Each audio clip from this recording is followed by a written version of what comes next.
The dust rose in great ochre clouds as the lone rider crested the hill, his silhouette dark against the burning western sky. The town of Dry Creek lay before him like a scatter of wooden dice thrown carelessly across the desert floor. It was late summer of 1873, and the heat shimmered off the packed earth streets, creating mirages that danced and wavered in the distance. Ethan McKenna pulled his hat lower against the sun and guided his mare down the slope. 3 months he'd been on the trail, moving cattle from Texas to Kansas, and now he sought only a hot meal, a cold drink, and perhaps a few days' rest before heading back south. His clothes were stiff with trail dust, his face weathered by wind and sun until it resembled the leather of his saddle. The mare's hooves kicked up small puffs of dust as they entered Main Street. Dry Creek wasn't much to look at, a collection of false-fronted buildings huddled together as if seeking protection from the vast emptiness that surrounded them. The Lucky Dollar Saloon dominated one side of the street, its bat-wing doors swinging lazily in the hot breeze. Across from it stood Garrison's general store, the church with its modest steeple, and a handful of other establishments that served the scattered ranches and farms of the territory. Ethan tied his horse to the hitching post outside the saloon and pushed through the doors. The interior was dim and smoky, a blessed relief from the glare outside.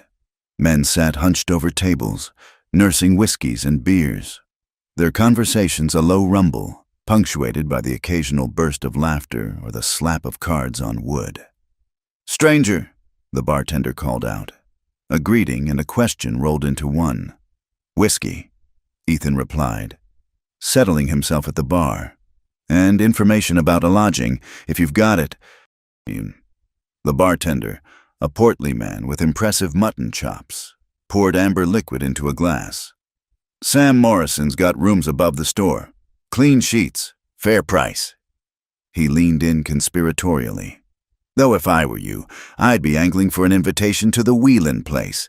Best food in 3 counties, and the prettiest sight this side of the Mississippi." A man at a nearby table snorted. "Pretty sight indeed. Clara Wheelan could make a preacher forget his vows." Now, another chimed in.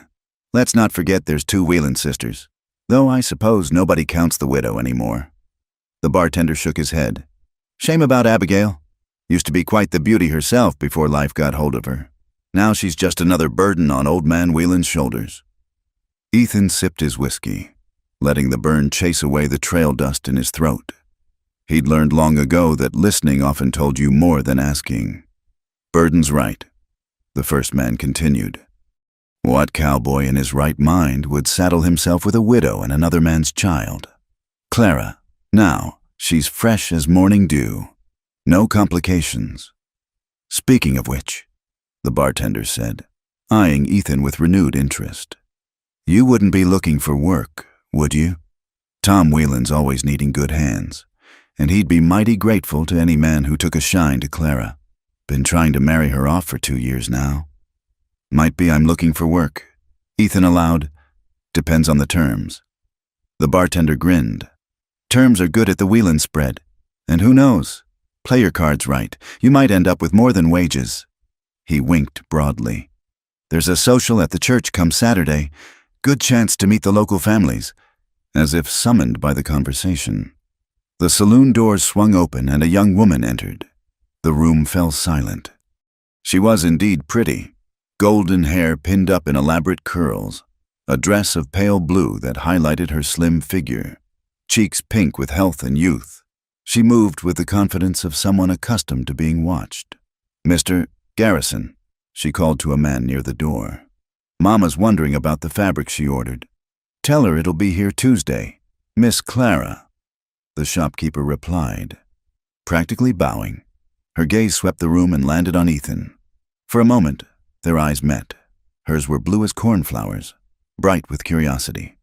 She gave him a small smile, the kind that had probably broken a dozen hearts, before turning and leaving in a rustle of petticoats. "That's Clara Wheelan," the bartender said unnecessarily. "Like I said, prettiest sight in the territory." But Ethan had noticed something else. A figure had been waiting outside, visible through the window. Another woman, older, dressed in faded black, She'd kept her head down, her face hidden by a worn bonnet.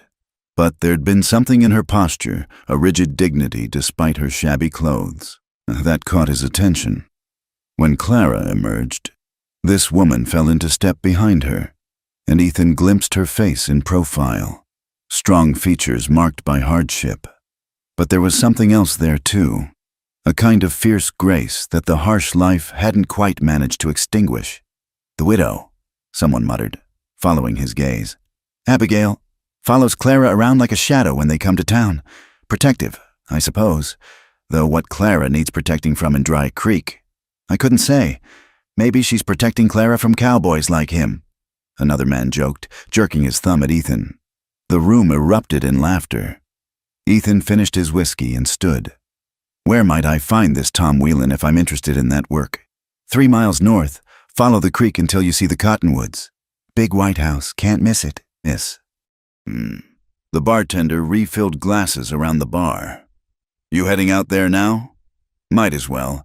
Trail dust doesn't wash itself off. And I could use the work."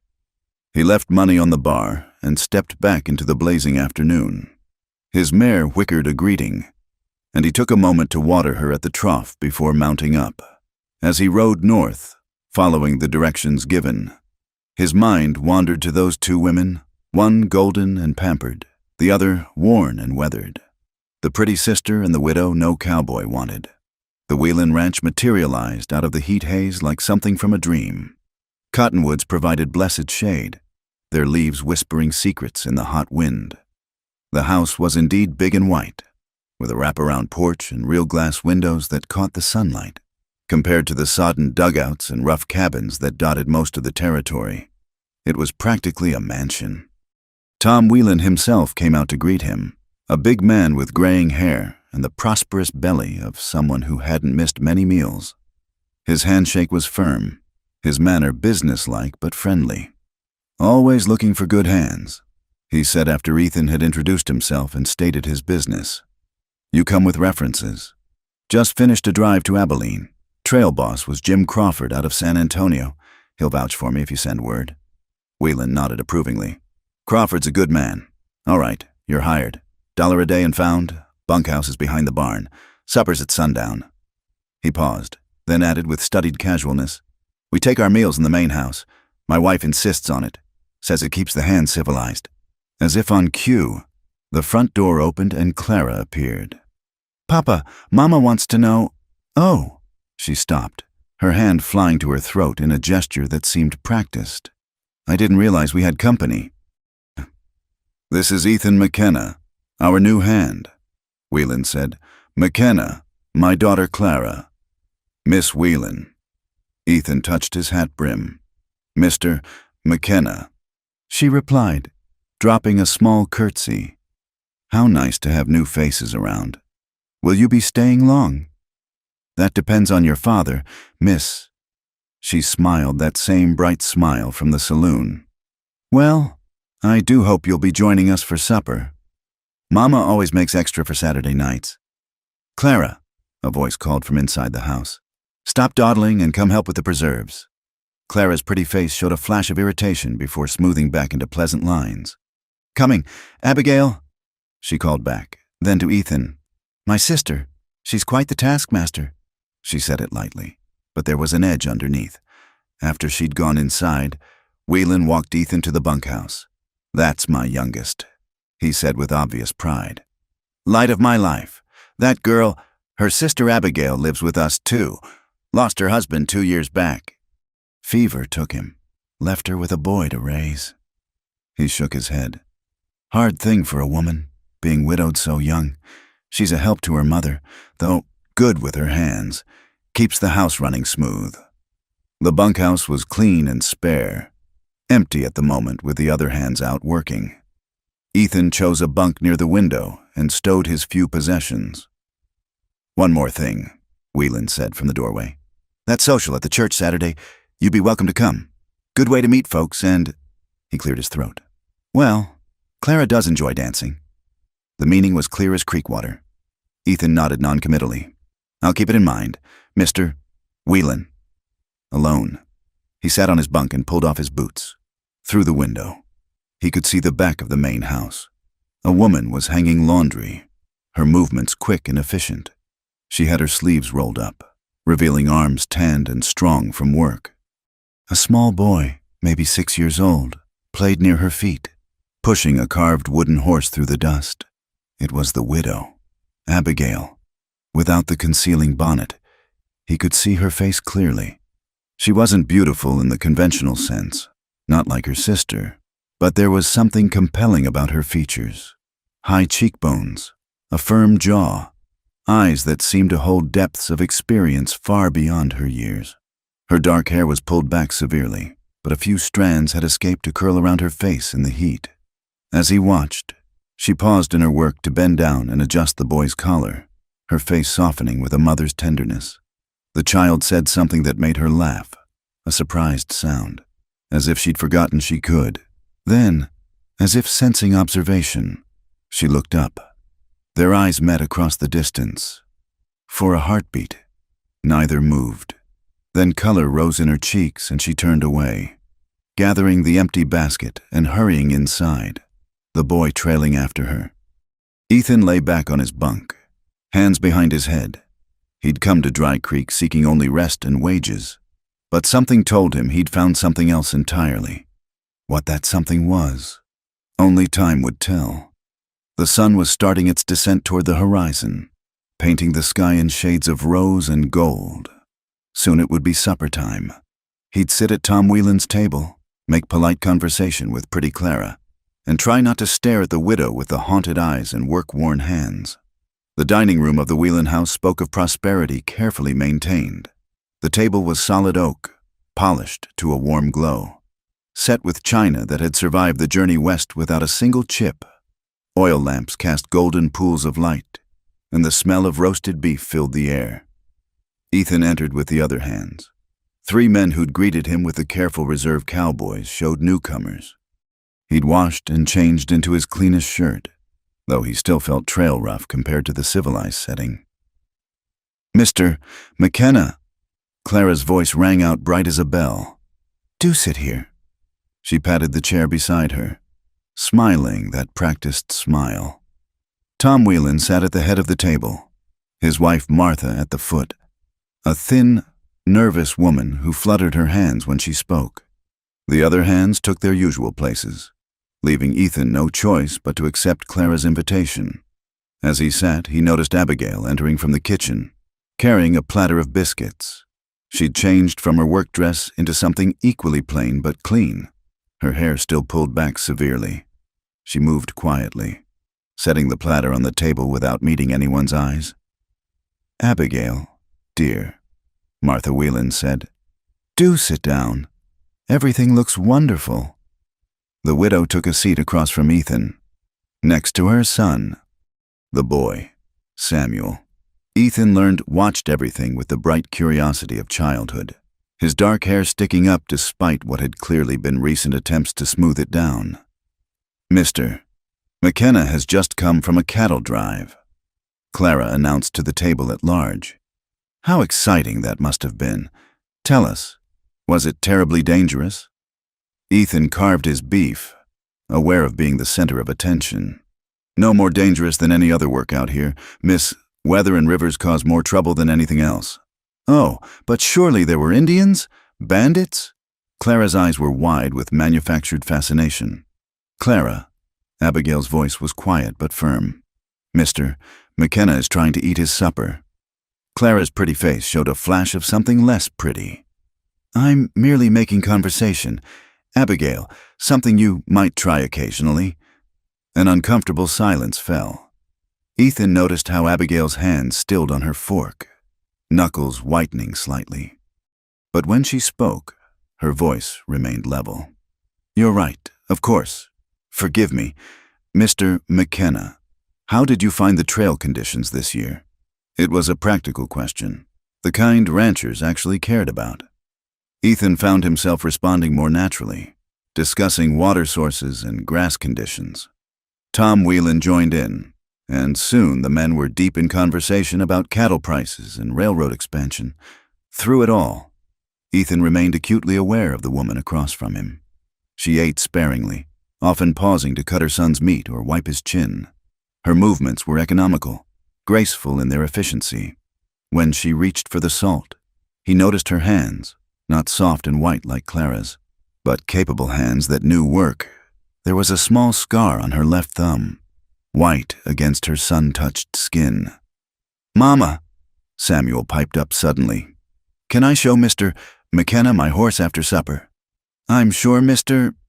McKenna has better things to do than look at toys," Clara interjected before Abigail could respond. "I'd be happy to see it," Ethan said, catching the boy's disappointed look. "I'm partial to horses myself." Samuel beamed, and Ethan caught a fleeting expression on Abigail's face, surprise mixed with something that might have been gratitude.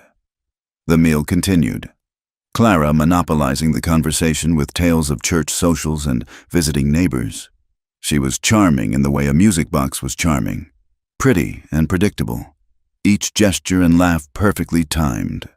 But Ethan found his attention wandering to quieter observations, the way Abigail's eyes softened when she looked at her son, the competent way she directed the serving without seeming to, the slight tension in her shoulders as if she were constantly braced for something. "Will you be attending the social on Saturday, Mr. McKenna?" Clara asked as dessert apple pie that melted on the tongue was served. "I haven't decided yet, Miss." "Oh, but you must!" She leaned forward, allowing him a calculated glimpse of her neckline. "Everyone will be dying to meet you. We get so few new faces in Dry Creek."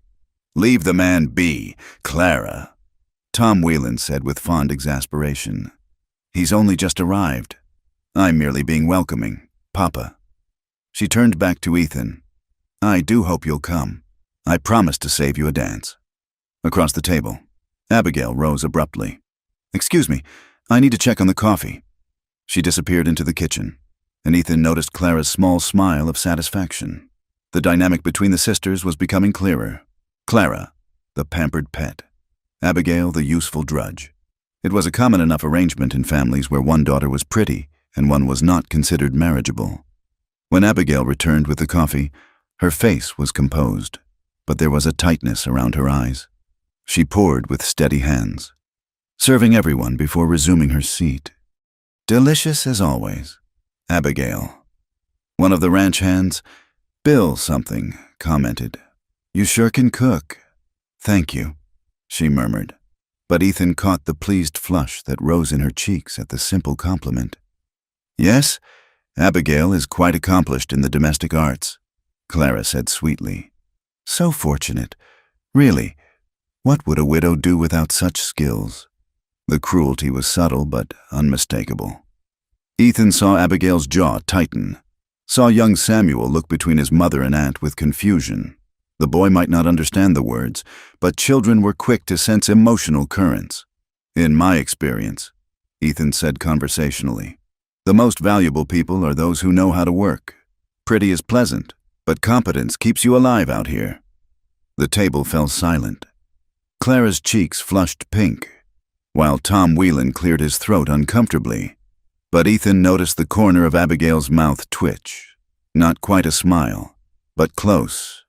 After supper, the men retired to the porch for tobacco while the women cleared. Samuel tugged at Ethan's sleeve. "You still want to see my horse, mister?"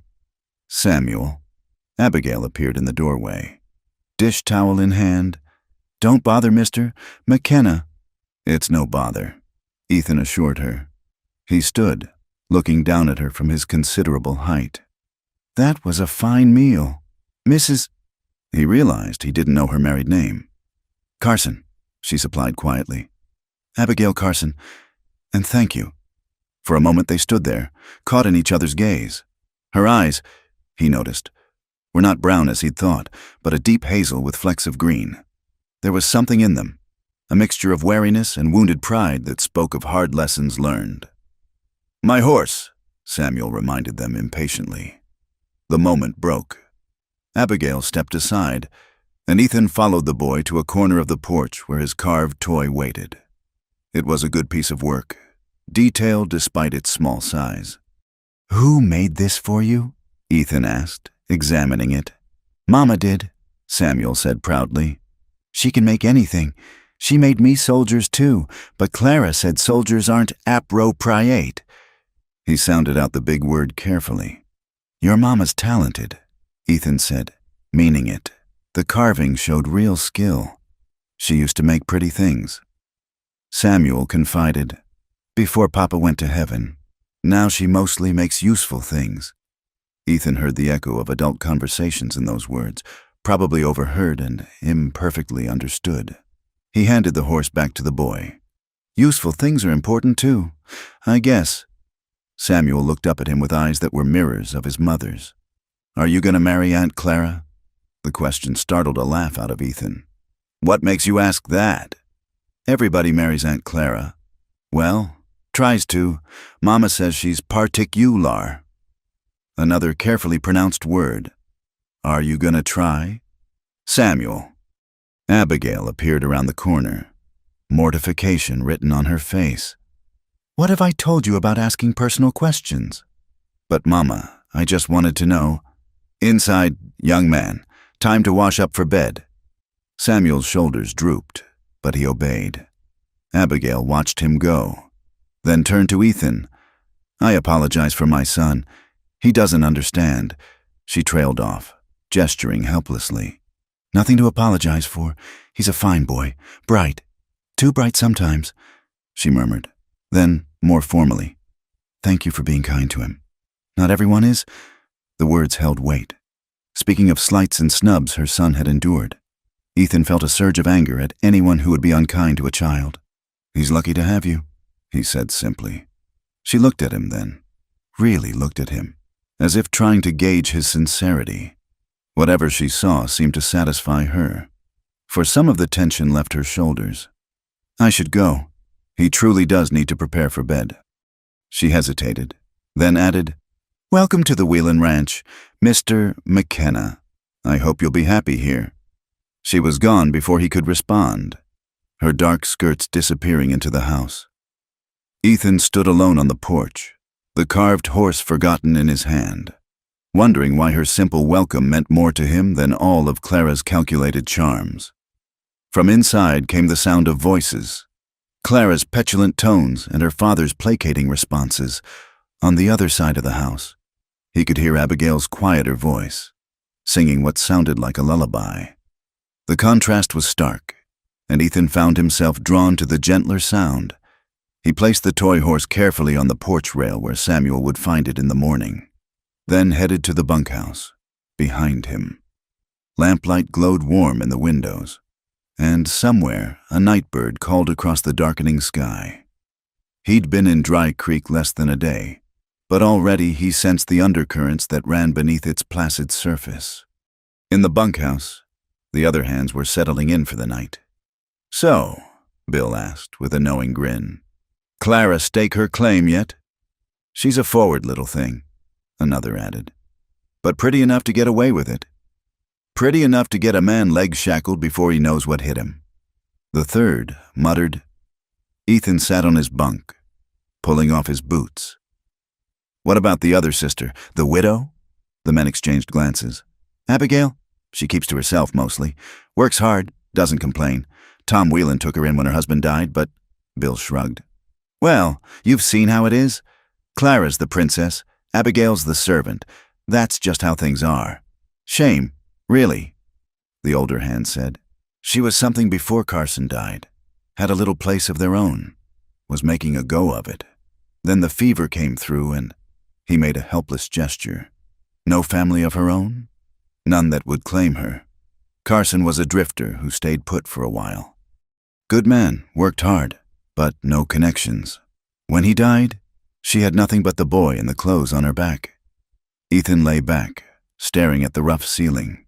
He thought of Abigail's work-worn hands, the pride in her bearing despite her reduced circumstances, the fierce love in her eyes when she looked at her son, and he thought of Clara, pretty as a picture and just as flat, with her calculated smiles and casual cruelties.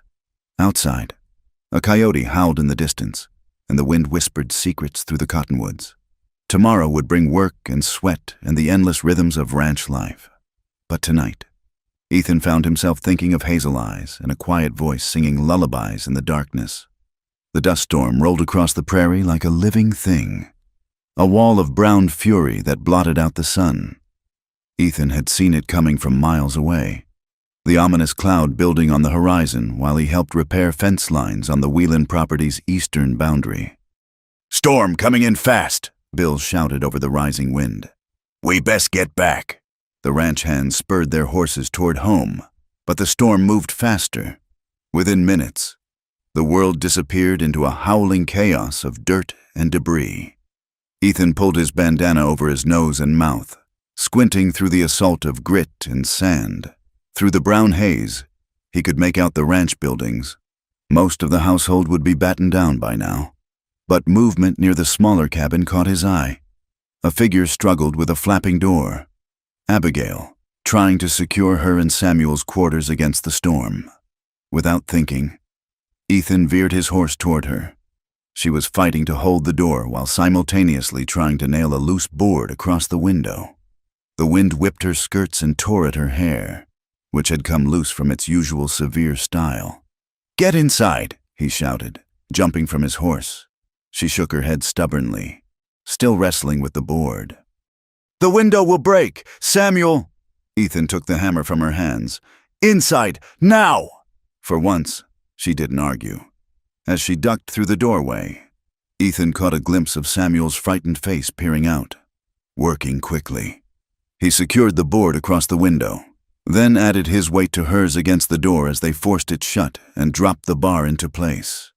The relative quiet inside was shocking after the roar of the storm. They stood catching their breath, both covered in dust. Abigail's hair fell around her shoulders in tangled waves, and there were tracks on her cheeks where tears from the stinging sand had run. "Mama?" Samuel's voice was small. "It's all right, sweetheart," Abigail said, moving to comfort her son. "Just a dust storm. We're safe inside." Ethan became aware that he was intruding on their private space. The cabin was small but scrupulously clean, with touches that spoke of a woman trying to make a home from very little. Curtains sewn from flour sacks hung at the windows, and a rag rug brightened the floor. A narrow bed occupied one corner, with a smaller pallet for Samuel nearby. "Thank you," Abigail said quietly. "I couldn't have managed that alone."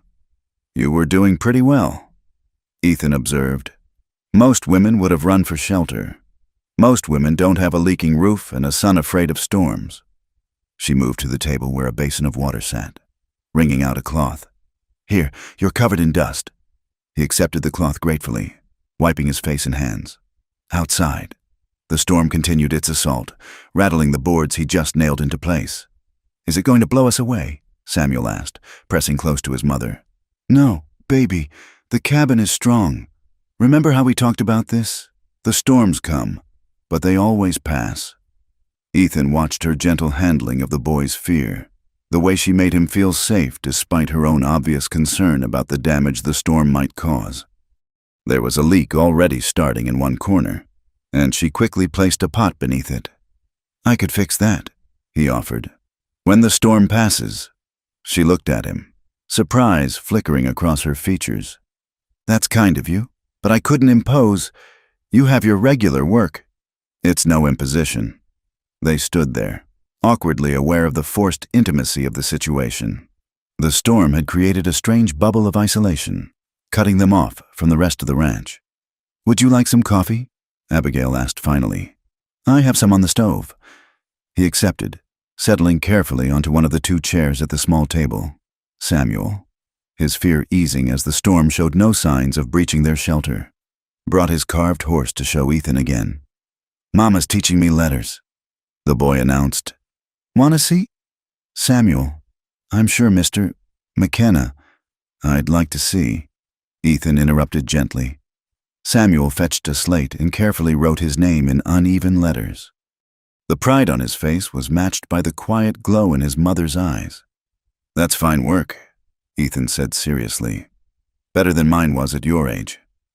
"Mama says learning is important," Samuel informed him. "Even if we don't have much else, we have our minds." Ethan glanced at Abigail, who was busying herself with the coffee to hide her embarrassment.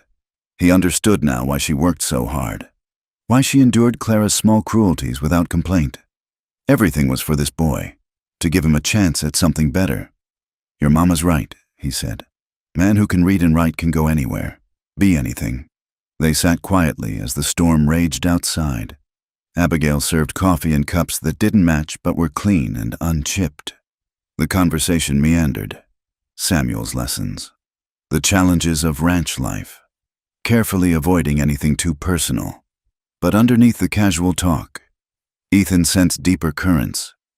"How long have you been widowed?" he asked during a lull, then immediately regretted the personal question. 2 years, she answered simply. Samuel was 4 when his father died. "I'm sorry," she shrugged, a gesture that tried to minimize the loss. "James was a good man. We had 3 years together. That's more than some get." "You loved him." It wasn't a question.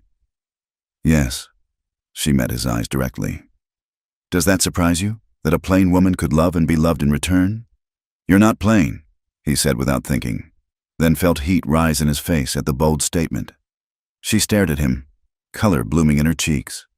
For a moment, something electric passed between them, as tangible as the lightning that occasionally lit up the storm outside. "I should check the other window," she said abruptly, rising from the table. The spell broke. Ethan helped her secure a rattling shutter, careful to maintain proper distance. Samuel had curled up on his pallet, the excitement and fear of the storm having worn him out. "He's a good boy," Ethan observed quietly. "He's everything," Abigail said simply. "Everything I do is for him." "Must be hard, depending on your father's charity." Her jaw tightened. "Tom Whelan is a good man. He didn't have to take us in. And I work for our keep cooking, cleaning, mending. I'm not a charity case. Mr. McKenna, I didn't mean—" "I know what people say," she continued, her voice low but fierce. "Poor Abigail. The widow no cowboy wants, lucky to have a roof over her head, even if she's treated like a servant in what used to be her childhood home." The bitterness in her voice revealed depths of hurt usually kept hidden. Ethan wanted to reach out, to offer comfort, but knew it would be inappropriate. "You deserve better," he said instead. She laughed, a sound without humor. "Deserve? Life doesn't care what we deserve, Mr. McKenna. It gives us what it will, and we make the best of it." Outside, the storm was beginning to subside, the howling wind dropping to a sullen moan. Soon it would be safe to leave, to return to the proper boundaries of their separate lives. "I should go," Ethan said reluctantly. "They'll be wondering where I am." Abigail nodded, not meeting his eyes. "Thank you for your help." He moved toward the door, then paused. "I meant what I said about fixing that roof. I'll come by tomorrow if that's all right." "You don't have to." "I want to." She looked up at him then, searching his face for mockery or pity. Finding neither, she nodded slowly. "All right, thank you." Ethan stepped out into the settling dust. The air was still thick with grit, but the worst had passed. As he made his way back to the main house, he saw figures emerging from shelter. Clara stood on the porch, her dress still pristine, calling out dramatically about the terrible storm. "Oh, Mr. McKenna!" she cried, spotting him. "We were so worried. Where on earth have you been?" "Helping secure loose shutters," he said vaguely. "How heroic." She clasped her hands together. "You must come in and let me fix you something. You look absolutely savage." He made his excuses and headed for the bunkhouse instead. Behind him, he heard Clara's voice, petulant now, complaining to her father about something. Through the settling dust, he could see Abigail's cabin, small and weathered but standing firm against the storm. That night, as he lay in his bunk listening to the other hands snore, Ethan thought about what he'd learned, about a woman who carved toys for her son and taught him letters by lamplight, about pride that endured despite circumstances, and love that put a child's needs above everything else, about eyes that held depths of pain but hadn't lost their capacity for warmth. Tom Whelan wanted him to court Clara. That was clear. It would be the smart move. Marry the pretty daughter, inherit a piece of the ranch, live a comfortable life. Clara herself expected it, was already laying her snares with practiced skill. But Ethan had never been one for the easy path, and something about Abigail Carson, her strength, her dignity, her fierce devotion to her son, called to something deep within him. She was like this land itself, harsh and demanding on the surface, but possessing a terrible beauty for those with eyes to see it. Tomorrow he would fix her roof. It was a small thing, but maybe that's how the best things started, with small kindnesses in the midst of storms.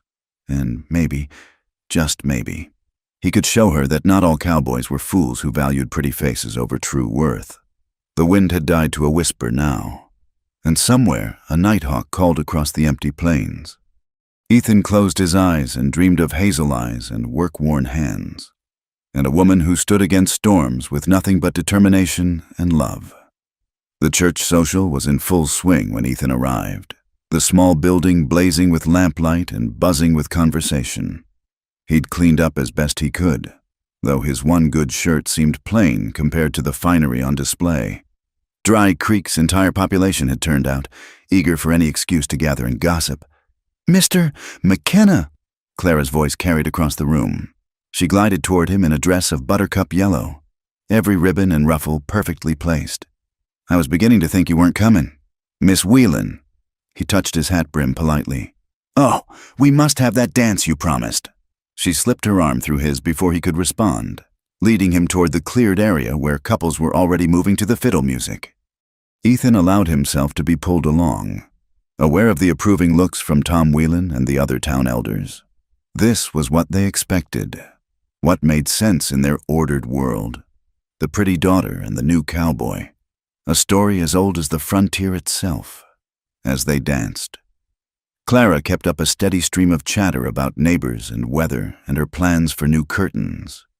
Ethan responded appropriately, but his attention kept drifting to the edges of the room where Abigail stood with the other widows and spinsters, keeping watch over the children. She wore a dress of dark blue, not black. He noticed with interest. It was plain, but well-fitted, showing the curves her usual shapeless clothing hid. Her hair was arranged more softly than usual, though still modest compared to Clara's elaborate curls. When she bent to wipe a child's face or adjust Samuel's collar, Ethan caught himself watching the graceful line of her neck. "You're not listening to me," Clara said petulantly, tightening her grip on his arm. "My apologies. Miss, the heat makes it hard to concentrate."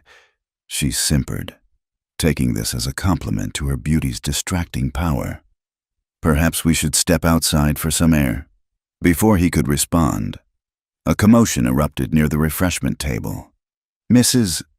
Morrison, the bank manager's wife, stood glaring at Abigail with undisguised contempt. "I specifically said the lemonade should be served in the crystal bowl." "Mrs." Morrison's voice carried clearly. "This earthenware thing is completely unsuitable." "I'm sorry," Abigail said quietly. "But the crystal bowl was cracked. I thought—" "You thought?" "Mrs." Morrison's laugh was sharp. "That's the problem, isn't it? You forget your place. Just because you were raised here doesn't mean you're still one of us.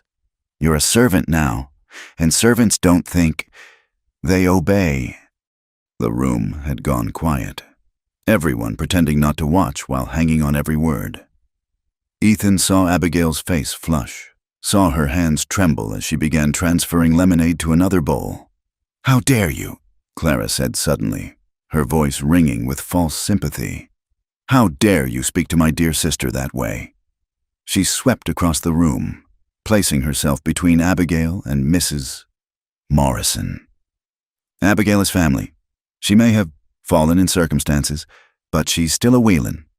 It should have been a defense, but something in Clara's tone made it worse. The emphasis on fallen, the pause before circumstances, the way she managed to highlight Abigail's reduced status while appearing to defend her. "Of course, dear." "Mrs." Morrison said, understanding the game. "I simply thought, for her own good, she should remember.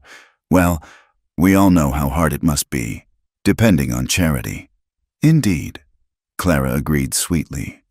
Poor Abigail. But what can she do? It's not as if any man would. That is, with a child and no prospects. She trailed off delicately, letting the implications hang. Ethan had heard enough.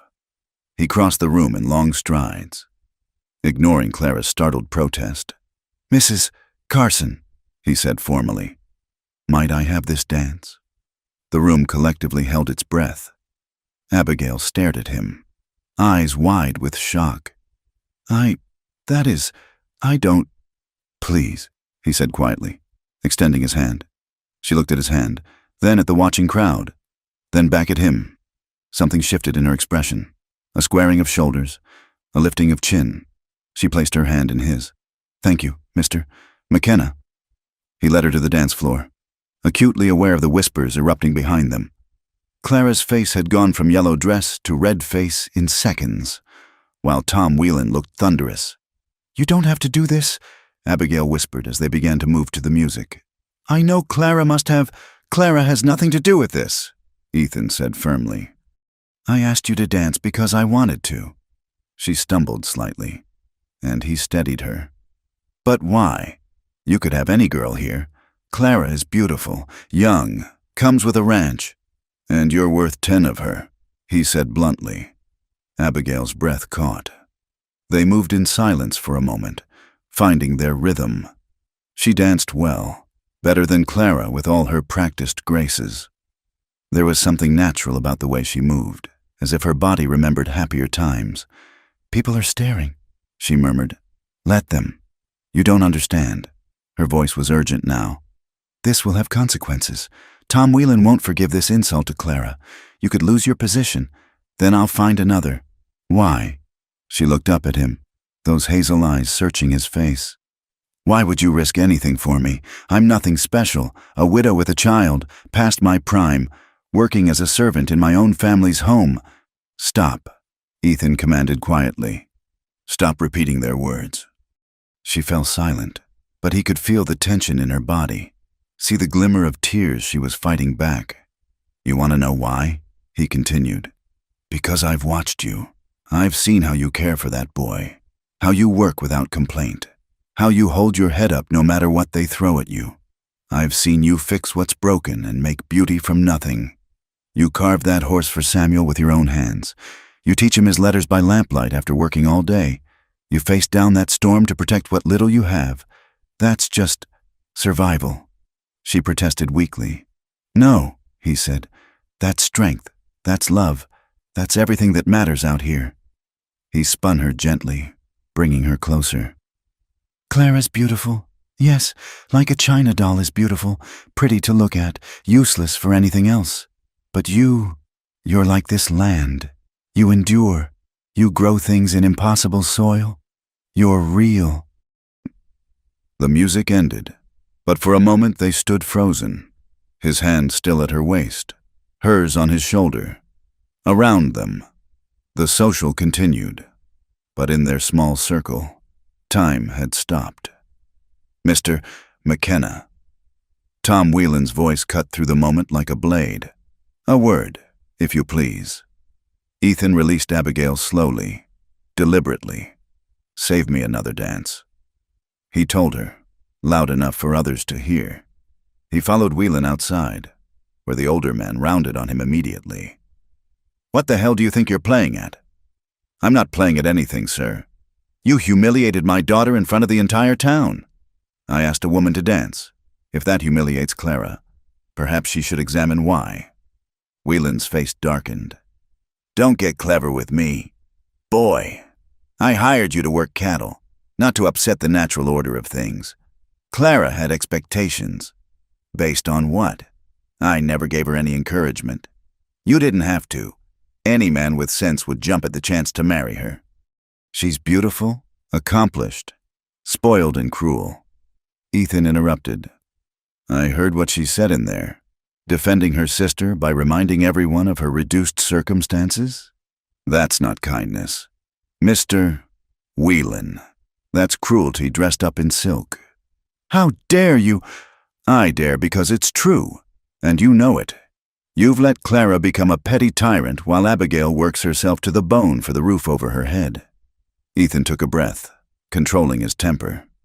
I'll work out the week, give you time to find a replacement, but I won't court your daughter. Not now, not ever. Whelan stared at him, calculation replacing anger in his eyes. It's Abigail, isn't it? You've got notions about her. My notions are my own business. She's used goods. Boy. Another man's leavings with another man's brat to raise. You could have Clara, have part of this ranch. Keep your ranch, Ethan said quietly. And if you speak of Abigail that way again, we'll have more than words between us. He turned and walked back into the social, leaving Whelan sputtering behind him. The crowd parted as he entered, conversation stopping mid-sentence. He found Abigail where he'd left her, Samuel clinging to her skirts. Would you like me to see you home, Mrs. Carson? She looked around at the hostile faces, at Clara's tearful fury, at the townsfolk ready to pounce on this juicy scandal. Then she looked at him, and something blazed in her eyes. Defiance, perhaps, or simply exhaustion with pretense. Yes, she said clearly. Thank you, Mr. McKenna. That would be kind. She collected Samuel and their few belongings while Ethan waited, ignoring the whispers that rose like buzzing insects. When she was ready, he offered his arm formally, as if she were a lady of quality instead of a widow in a mended dress. They walked out together, leaving the social in uproar behind them. The night was clear. Stars scattered like spilled salt across the black sky. Samuel walked between them, chattering about the treats he'd eaten, blissfully unaware of the drama. You realize what you've done, Abigail said quietly once the boy had run ahead. Tom will make you leave.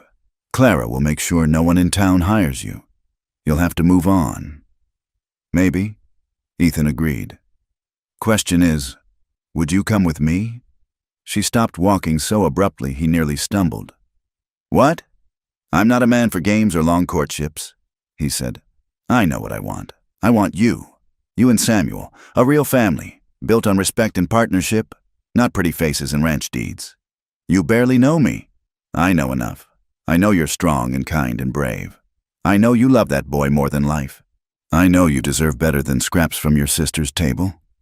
He touched her face gently. I know you make me want to be a better man than I am. Ethan, she breathed, using his given name for the first time. I'm scared. Of what?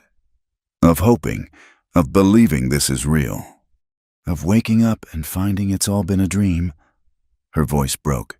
I can't afford dreams anymore. This isn't a dream, he said firmly.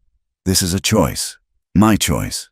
The cowboy rejected the beautiful sister and chose the widow no cowboy wanted, except I do want you, Abigail, more than I've ever wanted anything. She was crying now, tears sliding silently down her cheeks in the starlight. They'll never forgive this, either of us. Then we'll make our own way, build our own life. He wiped her tears with his thumb. What do you say? Before she could answer, Samuel came running back. Mama, are you sad? No, baby, she said, kneeling to hug him. Not sad, just overwhelmed. The boy looked at Ethan suspiciously. Did you make my mama cry? I hope not, Ethan said seriously. I'm trying to make her happy. Think you could help me with that? Samuel considered this. Are you going to be my new papa? Samuel? Abigail gasped. Would that be all right with you? Ethan asked the boy. Samuel shrugged with 6-year-old practicality. I guess you're nice, and you like my horse. Ethan laughed, and after a moment, Abigail joined him.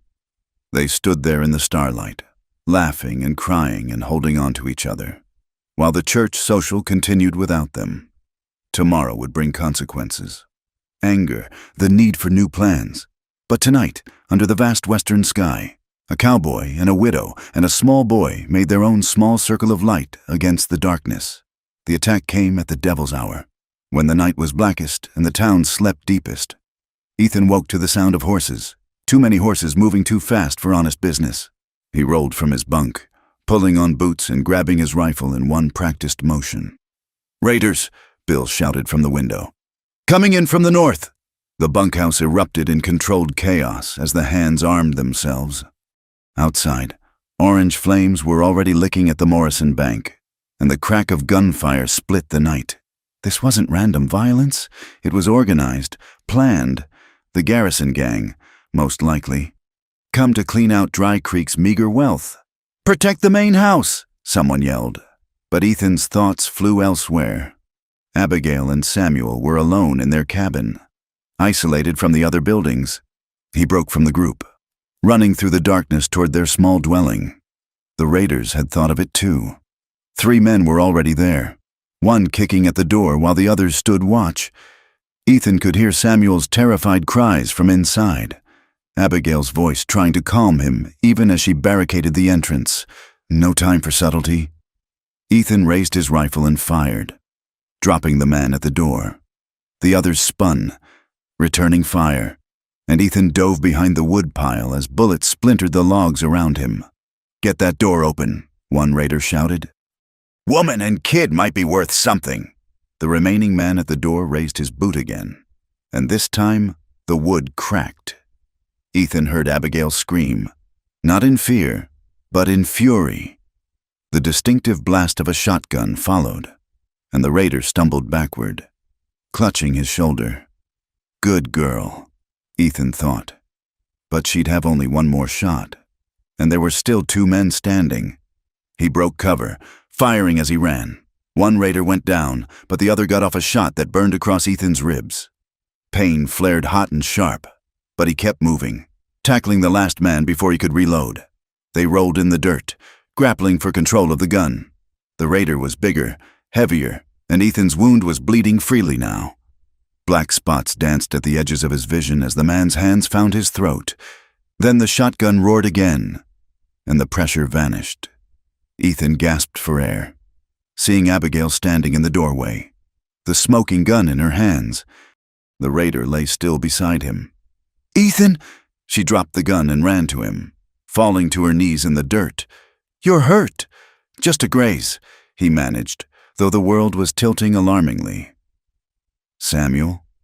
He's safe, hidden under the bed like I taught him." Her hands were already tearing strips from her nightgown to bind his wound. "Why did you come? You should have stayed with the others." "Had to," he interrupted. "Couldn't let anything happen to you, either of you." More gunfire echoed from the town, but it was growing sporadic. The surprise was over. The town was fighting back. Soon others would come to check the outlying buildings. "Can you stand?" Abigail asked, her face pale in the moonlight. With her help, he managed to get to his feet. The world swayed but steadied. Together. They made it inside the cabin where Samuel huddled under the bed, eyes wide with terror. "It's all right, baby," Abigail coaxed. "You can come out, mister. Ethan saved us." The boy crawled out and immediately attached himself to his mother's skirts. But his eyes were on Ethan, taking in the blood, the gun, the evidence of violence. "You fought the bad men," Samuel said in a small voice. "Yes," Ethan said simply. There was no point in lying to children about the harsh realities of frontier life. "Were you scared?" Ethan knelt carefully, bringing himself to the boy's level. "Very scared, but sometimes we do scary things to protect the people we care about." Samuel nodded solemnly, then surprised them both by throwing his arms around Ethan's neck. "Thank you for protecting us," over the boy's head. Ethan met Abigail's eyes. Tears were streaming down her face, but she was smiling. The door burst open and Tom Whelan appeared, rifle in hand. He took in the scene, the dead raiders outside, Ethan's wound, Abigail in her torn nightgown with a shotgun nearby. "Good God," he breathed. "Is everyone all right?" "Thanks to Ethan," Abigail said firmly. "He risked his life for us." Whelan's expression was complex as he looked at Ethan. "The town beat them back, lost the bank's money, but no town folk killed. Thank the Lord. Though Johnson's boy took a bullet in the leg." He paused. "Clara's hysterical. Locked herself in her room at the first sound of gunfire. The contrast was implicit but unmistakable. One sister cowering in safety, while the other defended her child with a shotgun. "I need to check the other buildings," Whelan continued. "Can you make it to the main house?" "We'll manage," Ethan said.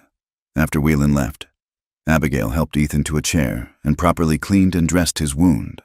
Her hands were gentle but efficient, and he found himself watching her face as she worked. The determined set of her jaw, the way she bit her lip in concentration. "You've done this before," he observed. "Ranch life teaches many skills," she said quietly. "James came home bloodied more than once. Bar fights, horse accidents, the usual. You must have loved him very much." She paused in her bandaging. "I did. He was a good man, kind. He saw me when others didn't." She resumed working, not meeting his eyes. "But what I feel for you, it's different, stronger, like a fire instead of a warm hearth. It frightens me." "Abigail." "No, let me finish." She tied off the bandage and finally looked at him. "When I saw those men at our door, my first thought wasn't about dying. It was that I'd never told you I love you. Never had the chance to see what we could build together." Ethan caught her hand. "Then let's build it. Tonight proved Dry Creek isn't safe. There'll be more raids, more violence. Let's leave. Head somewhere new. California, maybe, or Oregon. Somewhere we can start fresh." "With what money?" "I have nothing. And you?" "I have enough saved for a start. And I'm not afraid of hard work." He pulled her closer. "Marry me, Abigail. Not someday. Not after a proper courtship. Now. As soon as we can find a preacher. Your wound will heal faster with you beside me." He cupped her face in his hands. "I almost lost you tonight. I won't waste any more time." Before she could answer, voices approached outside. The door opened and half the town seemed to crowd in, neighbors checking on neighbors, the violence having stripped away. Temporarily, the usual social boundaries. "Heard you killed 3 of them single-handed," someone said to Ethan. "Abigail shot one," he corrected. "Probably saved my life." The crowd murmured, looking at the widow with new eyes. A woman who could defend her home with a shotgun was worth something out here, regardless of her circumstances. Doc Pritchard arrived to properly tend Ethan's wound, tisking over Abigail's field dressing even as he admitted it had likely saved Ethan from bleeding out. Clara appeared eventually, fully dressed and perfectly coiffed despite the hour, lamenting dramatically about her terror. "I simply couldn't bear the violence," she declared. "Such delicate nerves I have. Not like some people." Her gaze cut to Abigail. "I suppose those of lower circumstances become accustomed to such brutality." "Yes," Abigail said calmly. "We learn to survive, to protect what's ours. Not everyone has the luxury of hiding behind locked doors while others fight." The room went silent. Clara flushed an ugly red. "How dare you?" "Enough," Tom Whelan said tiredly. "We've all had enough excitement for one night." He looked at Ethan. "You saved my daughter and grandson. I won't forget that. They're not yours to save or forget," Ethan said quietly but firmly. "With respect, Mr. Whelan, Abigail's agreed to be my wife. We'll be leaving Dry Creek as soon as I can travel." The announcement caused another stir. Clara went white, then red, then white again. "This is ridiculous. You can't marry her. She's nothing, a servant, "The woman I love," Ethan finished. "The bravest woman I know. The woman who stood ready to die protecting her son while you hid in your room." Clara fled in tears. Tom Whelan stood silent for a long moment, then slowly nodded. "I suppose I saw this coming," he said. "Very well, Abigail. You're free to go with my blessing. It's more than past time." He looked older suddenly, worn. "I let Clara become what she is. Let my wife convince me that pretty meant valuable. Maybe if I'd raised them both the same." He trailed off and left. The crowd slowly dispersed, buzzing with gossip that would keep the town talking for months. Soon, only Doc Pritchard remained, finishing his work. You'll need at least a week before you can ride any distance, he told Ethan. That wound's deeper than it looks. After he left, the cabin fell quiet. Samuel had fallen asleep in his mother's arms, exhausted by terror and excitement. Abigail laid him gently on his bed, then returned to sit beside Ethan. "A week," she said softly. "Think the town can tolerate us that long?" "Don't care if they can't." He took her hand. "We've survived storms and social scandals and now raiders. What's a little gossip?" She laughed quietly. "When you put it that way..." She sobered. "Are you sure about this? California's a long way. You'll be starting over with a ready-made family. No guarantee of success." "I'm sure," he interrupted. "Sure as I've ever been about anything. You, me, and Samuel. We'll make our own way." Outside, dawn was breaking, painting the sky in shades of rose and gold. The night's violence seemed like a bad dream, except for the bandage around Ethan's ribs and the scattered brass casings glinting in the early light. "I suppose I should start packing," Abigail said. "Not that there's much to pack. We'll get new things, build new memories." Ethan squeezed her hand. "Mrs. McKenna."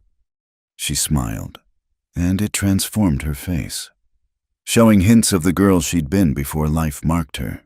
Not yet, but soon.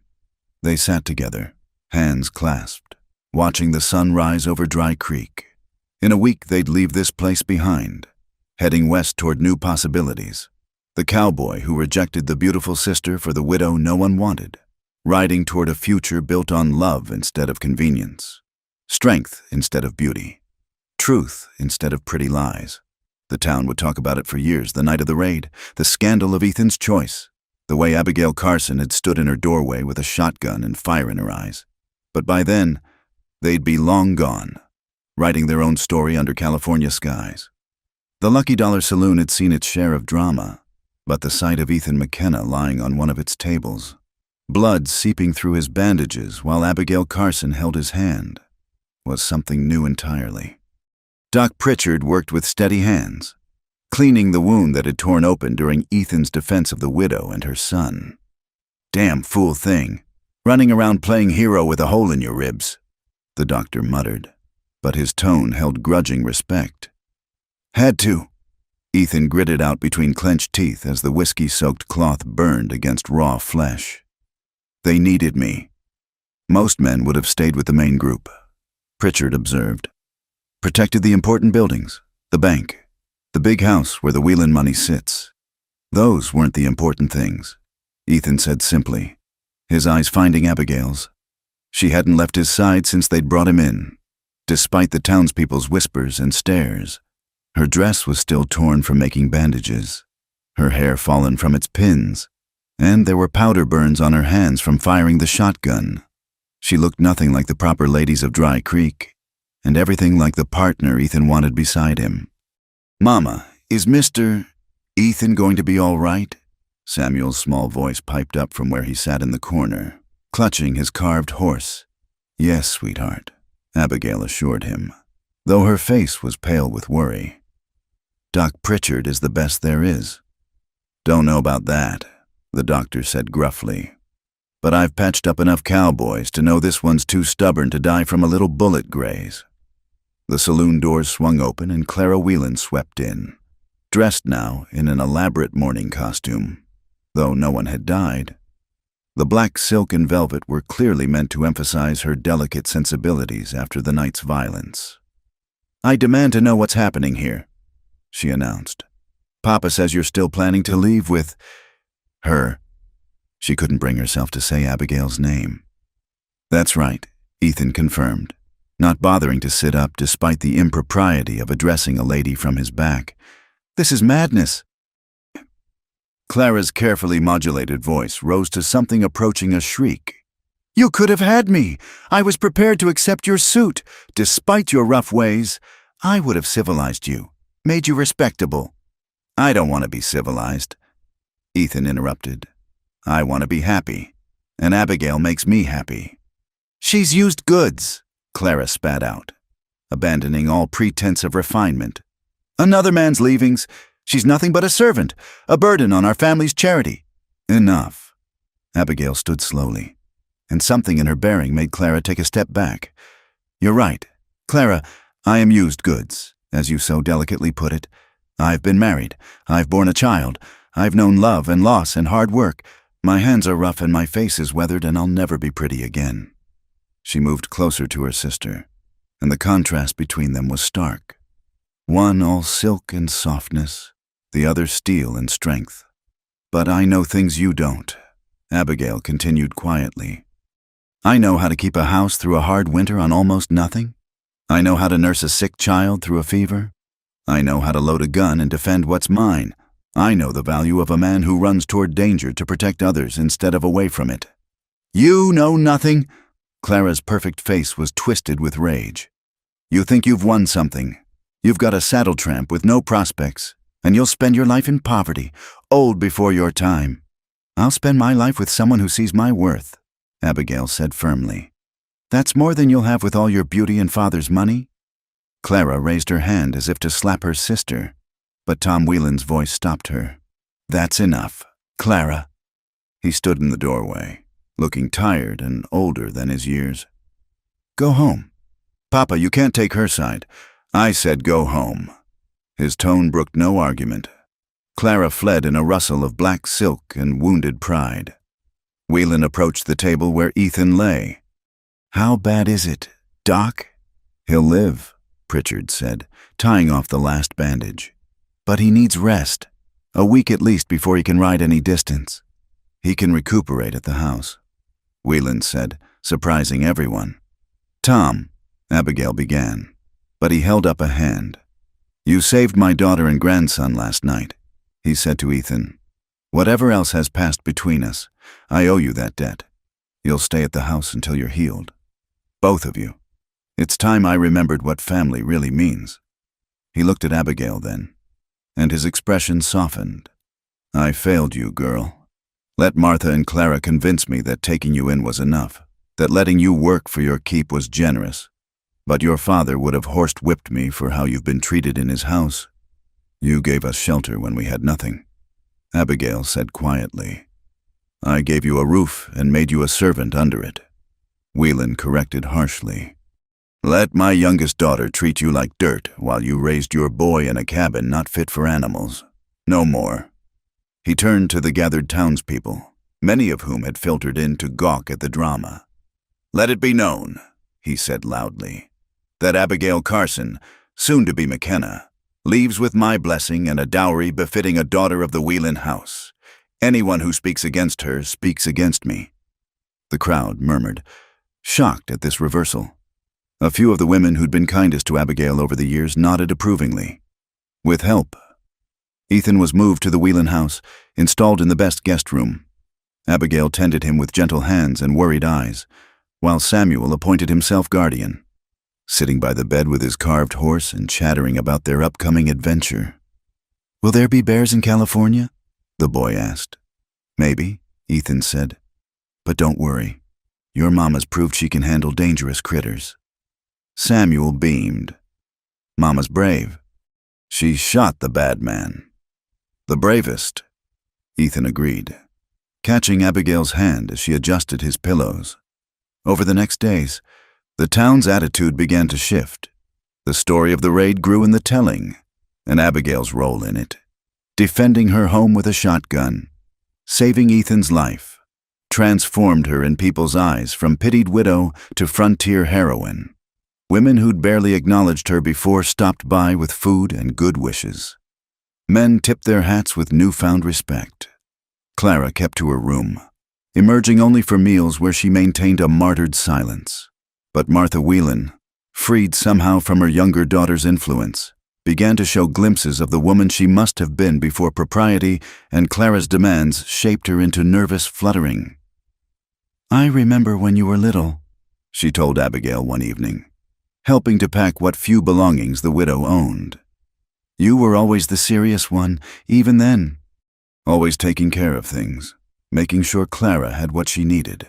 "Someone had to," Abigail said without bitterness. "Yes," Martha agreed sadly. "And I let it become your whole life, Let Clara's beauty blind me to your worth. I'm sorry. Abigail, more sorry than you'll ever know." The week passed slowly for Ethan, who chafed at the enforced inactivity, but it gave him time to watch Abigail in different settings, seeing her gradually relax as the household treated her as family instead of servant, watching her smile more readily, hearing her laugh at Samuel's antics without immediately stifling it. "You look younger," he told her one afternoon as she read to him from a book of poetry. She blushed. "It's just, I'd forgotten what it felt like, to be seen as a person instead of a burden." "You were never a burden," he said fiercely, just surrounded by people too blind to see treasure when it was right in front of them. On the 6th day, Doc Pritchard proclaimed him fit enough for limited activity. That evening, Ethan insisted on joining the family for dinner, though walking to the dining room left him winded. The meal was strange. Clara sullenly silent, Martha trying too hard to make up for years of neglect, Tom gruffly attempting conversation, but Samuel's cheerful chatter filled the awkward gaps, and Abigail's quiet presence beside him made everything else bearable. After dinner, Tom called Ethan into his study. "I've arranged for a wagon," the older man said without preamble. "Good sturdy one, with a team that'll get you to California. Consider it Abigail's dowry." "That's generous, but—" "It's not generous," Tom interrupted. "It's what I should have done 2 years ago when James died. Should have set her up proper instead of letting Martha convince me charity was enough." He opened a drawer, pulling out a leather pouch. "This too. Not a fortune, but enough to start fresh." Ethan hefted the pouch, hearing the clink of gold coins. "This is too much." "No," Tom said firmly. "It's not nearly enough, but it's what I can do now." He turned to look out the window. "You know what the funny thing is? Clara could have had any man in the territory. Still can. Beauty like hers opens doors. But Abigail, she only had this one chance. And thank God you saw what others missed." "I didn't miss it," Ethan said. "It was right there in front of anyone with eyes to see." Tom smiled sadly. "Then I guess most of us were blind." He turned back. "Take care of them. Abigail's strong. But she's been hurt enough, and the boy needs a father. They'll want for nothing I can provide," Ethan promised. "I believe you." Tom extended his hand. "You're a good man, McKenna. Better than I gave you credit for." That night, Ethan found Abigail on the porch, looking out at the stars. She turned at his approach, concern immediately flashing across her face. "Should you be up?" "I'm fine," he assured her, settling carefully beside her on the bench. "Thinking about leaving?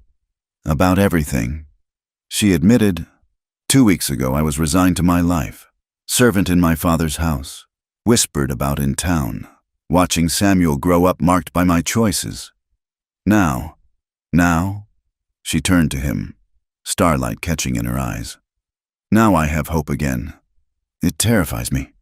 "Why?" "Because I've lost hope before, lost love, lost my place in the world." Her voice was barely a whisper. "What if I lose you too?" Ethan pulled her close, ignoring the twinge in his ribs. "You won't. I'm too stubborn to die, remember, and too lucky to let you go." She leaned into him, and they sat in comfortable silence, watching the stars wheel overhead. Tomorrow they would finish preparations.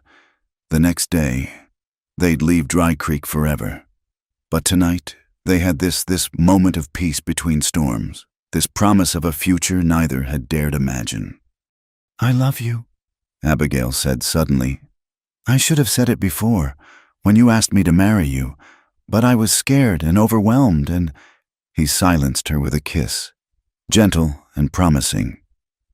"I know," he said when they parted. "I've known since that first night at dinner, when you looked at Samuel like he was your whole world.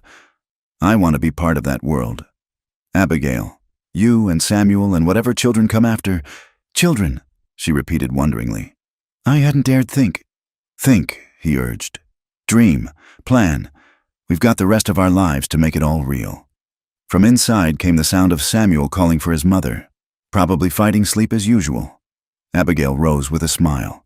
"The rest of our lives," she repeated. I like the sound of that. She went inside, leaving Ethan alone with the stars and his thoughts. In 2 days, they'd point their wagon west, toward California and new beginnings. The cowboy who chose the widow, the woman no one wanted, riding toward a future bright with possibility. He could hardly wait. The morning of Clara's departure dawned gray and sullen, matching the mood that had settled over the Whelan household. She stood beside the stagecoach that would take her to Denver, where a cousin had agreed to introduce her to society. Her trunks were loaded, her traveling costume impeccable, but her beautiful face was marred by bitterness. I suppose you're satisfied, she said to Abigail, who had come to see her off despite everything. You've won.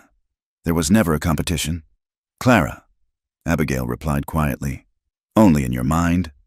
Clara's laugh was sharp as breaking glass. No competition? You took everything. The man I wanted, Papa's approval, even Mother's attention. You were supposed to stay in your place, grateful for our charity. And what place was that? Abigail interrupted, her patience finally exhausted. Servant? Burden? Convenient target for your cruelty. I'm your sister, Clara. I always loved you, always tried to protect you, but you could never see past your mirror long enough to notice. For a moment, something flickered in Clara's eyes, perhaps regret, or the ghost of the sister she might have been. Then her face hardened again. Love, she scoffed. What does love matter when you're beautiful? I'll have a dozen proposals within a month in Denver. Rich men, important men. Not some trail-worn cowboy with nothing to offer but calloused hands and pretty words. Ethan stepped forward, his presence solid and protective beside Abigail. Those rich men might buy you, Clara, but they'll never love you. Not the way a man loves a woman he respects. Clara's perfect composure finally cracked. How dare you? I dare because it's true, Ethan said calmly. You'll go to Denver. You'll marry well. You'll have everything money can buy. But you'll spend your life wondering why it feels so empty, why your husband looks through you instead of at you, why your children fear you instead of love you. Stop, Clara whispered, tears threatening her carefully applied powder. While Abigail, he continued relentlessly, will have a man who'd die for her, children who adore her, and a life built on something real. She's already won. Clara, she won the day she chose love over bitterness, work over vanity, substance over show. The stagecoach driver called out, impatient to leave. Clara climbed aboard without another word, but at the window, she turned back. I hate you, she said to Abigail.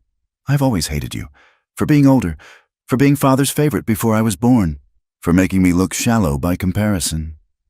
I know, Abigail said sadly. I've always known.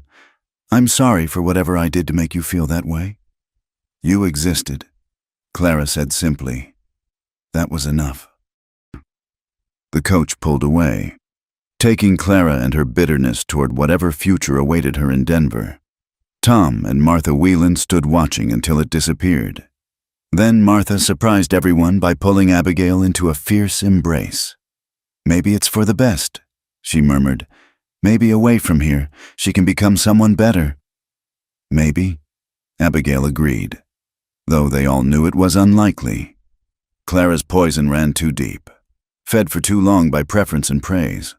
That evening, the town gathered for an impromptu farewell for the unlikely couple. The church social hall filled with people who'd whispered about Abigail for 2 years but now came to wish her well. The transformation was remarkable and telling. Funny how shooting a raider changes folks' opinions, Bill from the ranch commented, raising his glass in toast, to Mrs. Carson, soon to be McKenna, who proved a widow's worth isn't measured in beauty or helplessness. Hear, hear, the crowd chorused. Mrs.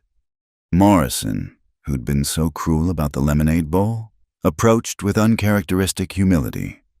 I owe you an apology, she said stiffly. I let Clara's attitudes influence mine.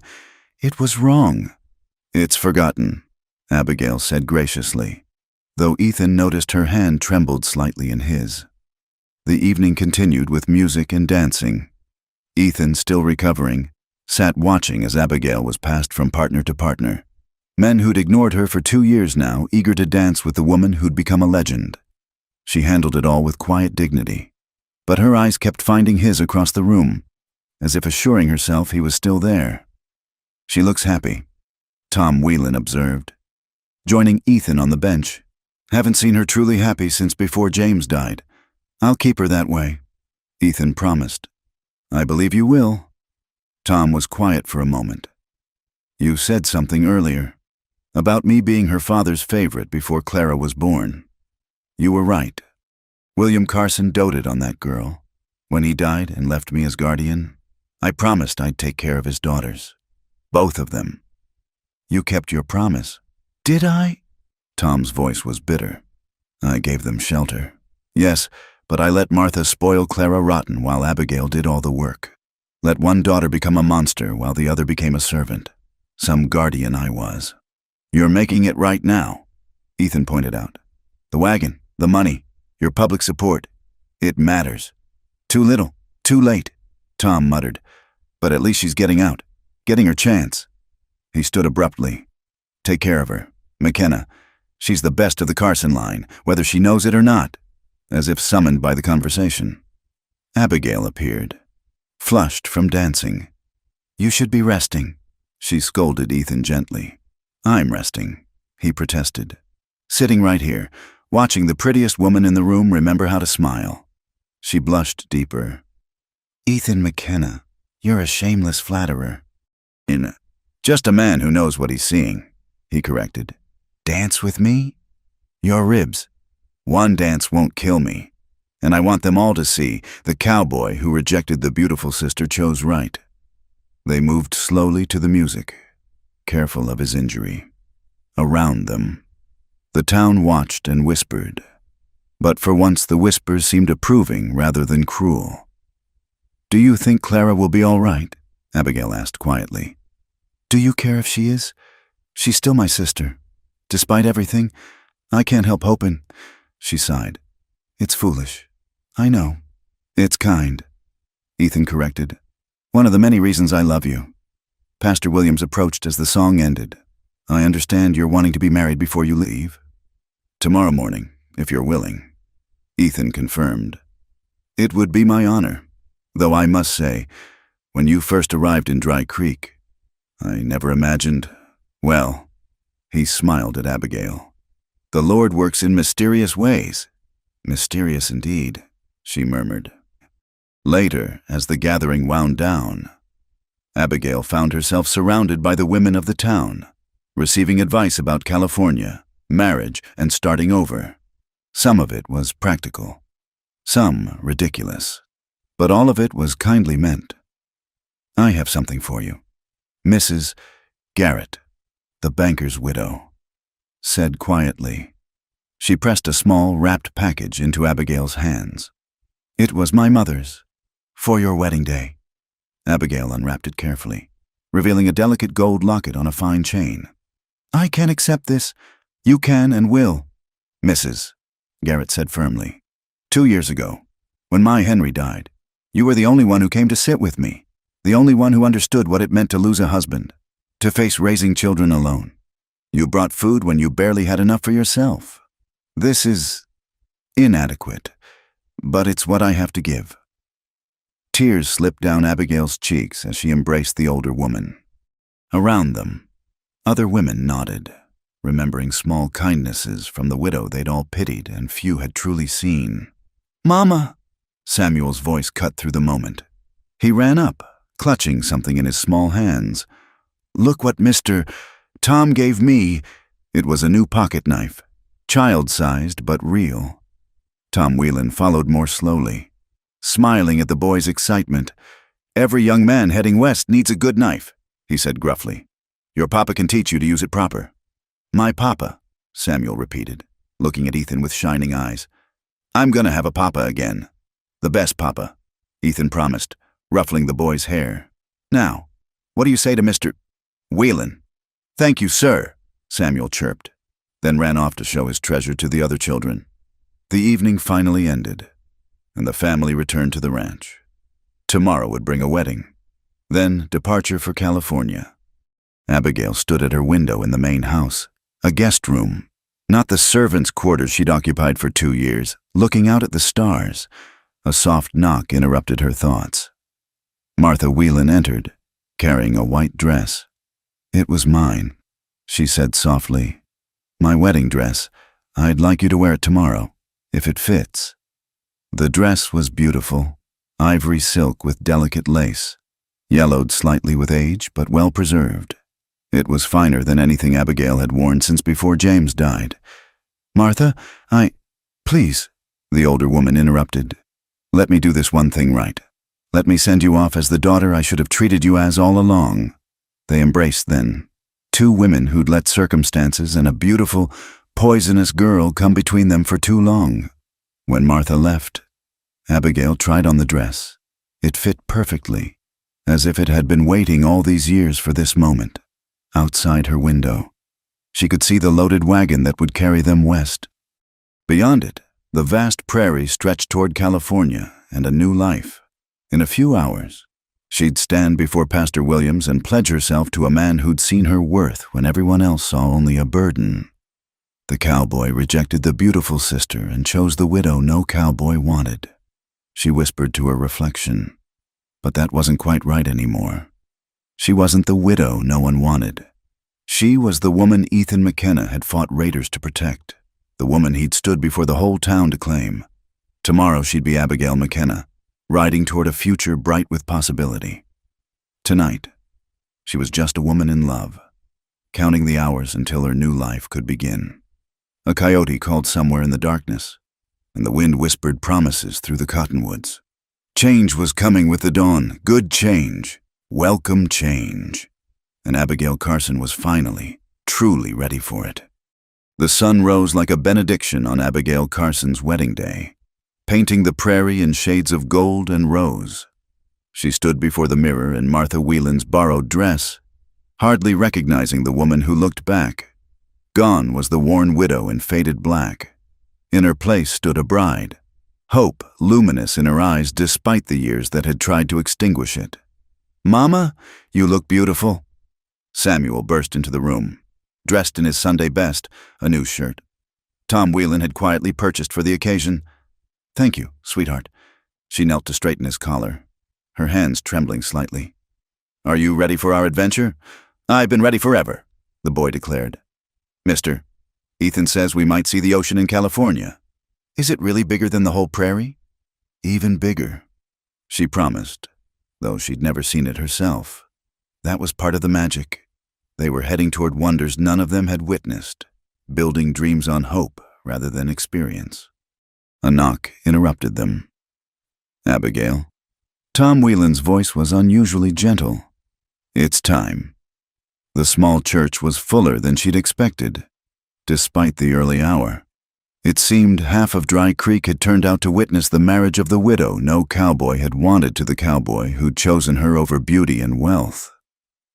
Ethan waited at the altar, his injury still evident in the careful way he held himself, but his eyes bright with an emotion that made Abigail's breath catch.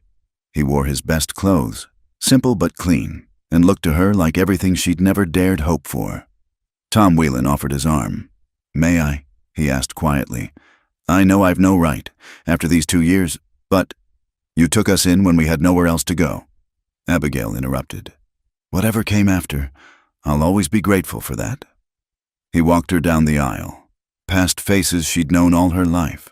Some had been kind, others cruel, but today they all watched with something approaching respect. The woman who'd defended her home with a shotgun, who'd endured their whispers with dignity, was claiming her second chance at happiness. Pastor Williams smiled as they reached the altar. "Dearly beloved, we gather this morning to witness something remarkable, the triumph of true worth over shallow beauty, of love over convenience." "Just marry them, Pastor," someone called out good-naturedly. "Save the sermon for Sunday." Gentle laughter rippled through the congregation. Even Ethan smiled, reaching for Abigail's hand. "Very well," the pastor agreed. "Ethan McKenna, do you take this woman to be your lawfully wedded wife, to have and hold, in sickness and health, in plenty and in want, forsaking all others, as long as you both shall live?" I do, Ethan said firmly, his eyes never leaving Abigail's face. Today and every day after. Abigail Carson, do you take this man to be your lawfully wedded husband, to have and hold in sickness and health, in plenty and in want, forsaking all others, as long as you both shall live? For a moment, Abigail's throat closed with emotion. She thought of James, her first love, and knew he would want this for her, this second chance, this good man who saw her clearly and loved her anyway. I do, she whispered, then stronger. I do. The rings? Samuel stepped forward importantly, carrying the simple gold bands they'd purchased with part of Tom's gift. Nothing fancy, nothing that would have impressed Clara, but perfect in their plain promise. These rings represent the unbroken circle of love. Pastor Williams intoned, Ethan, place this ring on Abigail's finger and repeat after me. The words flowed over them, ancient promises made new in their mouths. When Abigail slipped the ring onto Ethan's weathered finger, she felt something settle in her chest, a rightness she hadn't experienced since James's death. By the power vested in me by God and the territory of Colorado, I now pronounce you husband and wife. The pastor smiled. You may kiss your bride, Mr. McKenna. The kiss was gentle, mindful of the watching crowd and Ethan's healing ribs, but in it was a promise of all the kisses to come, in California sunshine and through whatever storms they'd weather together. Ladies and gentlemen, Pastor Williams announced, may I present Mr. and Mrs. Ethan McKenna. The church erupted in applause. Samuel threw himself at them, and Ethan lifted him despite his injury, creating a circle of three that felt complete in a way Abigail hadn't dared imagine. Outside, their wagon waited, packed and ready. The wedding breakfast was simple, held in the church hall with whatever food people had brought. No fancy cake or imported delicacies like Clara would have demanded, but the meal was seasoned with genuine goodwill. Speech, someone called out. Let's hear from the groom. Ethan stood slowly, raising his glass of cider. I'm not much for speeches, he began. But I want to say this. They tell me I rejected the beautiful sister, that I chose the widow no cowboy wanted. He looked down at Abigail. They're wrong. I chose the woman every cowboy should want, one with strength enough to stand beside him, courage enough to defend what's hers, and love enough to make any place home. I chose beauty that goes deeper than skin. I chose right. More applause, and not a few tears from the women present. Even some of the men looked suspiciously misty-eyed. Too soon. It was time to leave. The wagon was brought around, Samuel already clambering into the back where his small bed was made up among their supplies. Abigail stood for a moment, looking at the town that had been her prison and her refuge. No regrets? Ethan asked softly. None, she said firmly. Only anticipation. They said their goodbyes. Martha Whelan wept openly, pressing preserves and dried goods into their hands. Tom shook Ethan's hand for a long time, words unnecessary between them.